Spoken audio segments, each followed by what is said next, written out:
দেশবাসী, আপনারা যে যেখান থেকে ভিডিওটি শুরু থেকে শেষ পর্যন্ত দেখেছেন আপনাদেরকে অসংখ্য ধন্যবাদ জানাই। প্রিয় দর্শক, যারা নতুন অবশ্যই চ্যানেলটি সাবস্ক্রাইব করে রাখুন, কারণ কিনা দেশের সকল আপডেট খবরগুলো এই চ্যানেলে আপলোড হয়ে থাকে।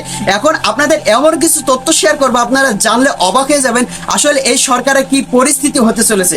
বর্তমান কোটা আন্দোলন চলতেছে। এই কোটা আন্দোলনের এই যে ক্ষমতা দাবি জানাচ্ছে, একটাই দাবি, সরকারকে পদত্যাগ করতে হবে।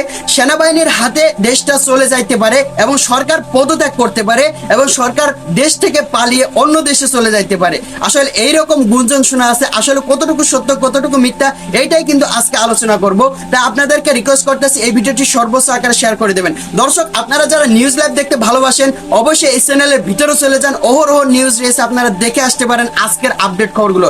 দর্শক, আসলে এই সরকার পদত্যাগ অতি সহজে করতেছে না, যদি করে সেটা কিন্তু আপনাদেরকে সঙ্গে সঙ্গে জানিয়ে দেওয়ার চেষ্টা করব। তাহলে সবাই ভালো থাকবেন, সুস্থ থাকবেন। দেখা হবে পরবর্তী দেশে কোনো কোটা আন্দোলনের নিউজ নিয়ে এবং দেশের কোনো আপডেট খবর নিয়ে। দেখা হবে পরবর্তী কোনো ভিডিওতে।